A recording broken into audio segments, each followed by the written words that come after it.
Hey guys, it's me, Deborah Khadijah, back at you again with another great topic on relationships. And this topic is on relationships with your children, okay? Which is very, very important for our future, for our lives, for everything. You know what I mean? Our children are our future. And it's very important and vital as to how we are raising these children.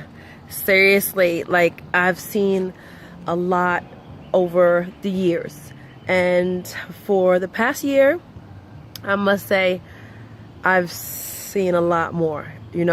I had an idea of what it was like in lower income places. I had an idea, but I wasn't actually under the complete impression of what actually takes place. We have the less fortunate. We have those who are not as wealthy as others. We have the, you have the lower class. You have the upper class. You have the middle class. You know what I mean?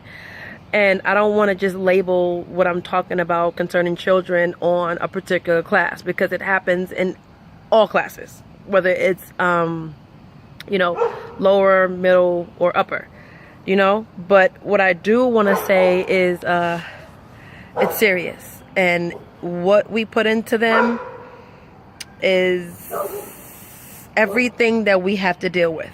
Okay, you'll pretty much know how a person raises their child or their children or even their grown adult by the way that they behave themselves most of the time, because there are parents that raise their children to the best of their ability, but then somehow they are distracted by others, others in school, others wherever. Okay. But what I want to say is that's really not an excuse. However, it does happen. It does happen. But when we're talking about children, we're talking about people, and we're talking about every aspect of a child's life. And I'm just going to point out a few, not all of them, but a few.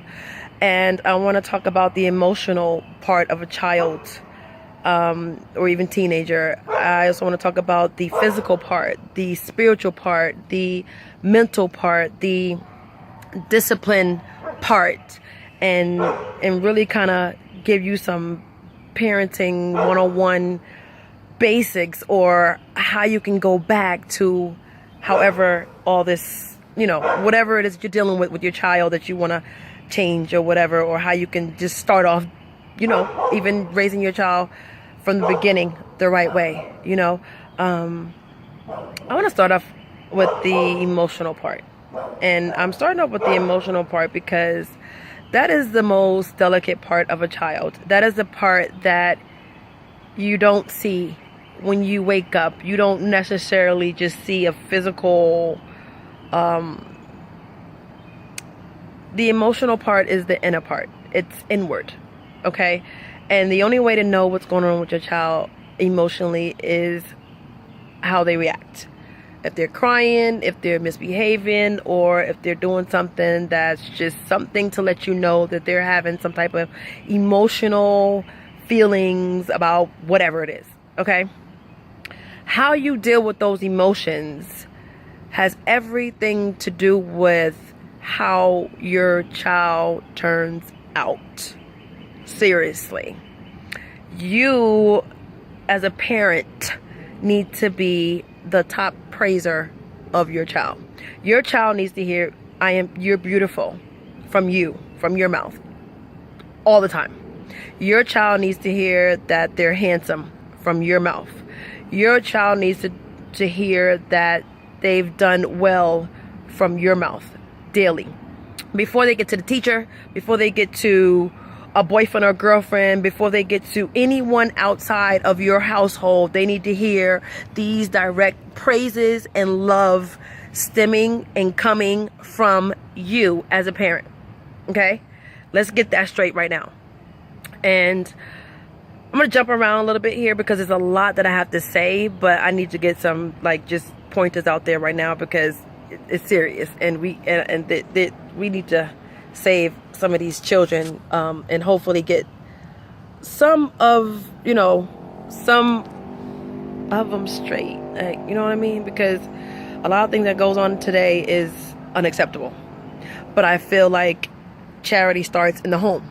So if you're doing your part, as a parent, it shouldn't be much of a struggle in the street when you're dealing with your children. And I say in the street, I mean like when they're outside of your household, when they're at school, when they're at some type of practice or wherever they are. And if there's a problem, I need you to know, parents, okay? You can blame it on anybody that you want to blame it on. It starts with you.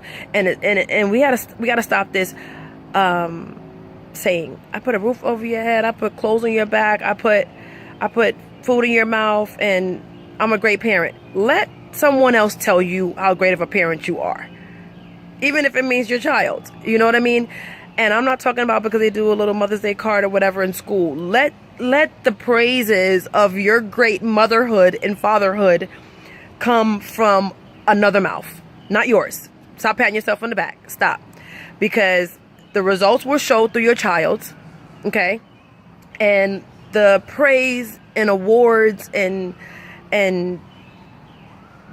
whatever it is that you deserved as being a good parent will come to you. You don't have to make it come to you. You don't have to force it, because there's no such thing. It's law. It's system. You do what you're supposed to do, and it'll be reciprocated back to you. Okay? Like I said, I'm jumping around here a little bit. The abuse with children is crazy, and this also has a lot to do with their emotional part of their being. Okay? The abuse is on many levels. We got abuse from parents who slap their children up against the head, or whatever on their body with whatever, all the way to the parents that are kind of heartless and impatient, and they don't care, and like I said, this has nothing to do with the amount of money that an individual has as to how they can damage their child. To those of you out there who always ranting and raving about beating, I'm gonna beat his ass, I'm gonna beat this, you people, I just want you to know that when you're promoting violence, okay? If beating is your only answer and solution to every situation, you are promoting violence, and you're starting it right in your household. So don't wonder why when your child gets to school, they're fighting. Don't wonder why when certain things break out, your child is ready to get involved in it. Your child is repeating everything that you're doing to that child at home. And guess what? I'm not knocking some of you parents, because you're only repeating the things that was done to you. Okay? Or was told to you that this is how grandmama did it, or mama did it, or somebody else did it, and this is how you gotta do it. We gotta stop that. We gotta stop just repeating every single thing that was passed down to us, because as a people, we're responsible. We're responsible for our lives, to seek out the truth and the best solution and the best way to, one, raise our children, to what we put in our children, how we teach our children, what we repeat. Don't just repeat something generational if you didn't like how it felt. Don't repeat that in and with your child. If you hated it, don't do it. Don't do it. If you weren't heard as a child, don't not hear your child, okay? And think that it's okay. If it affected you, it's more than likely going to affect your child also, okay?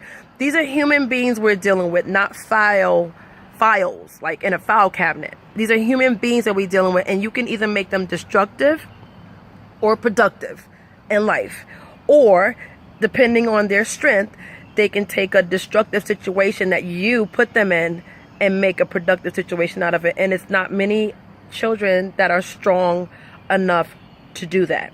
Okay, I'll get back to some of the emotional stuff.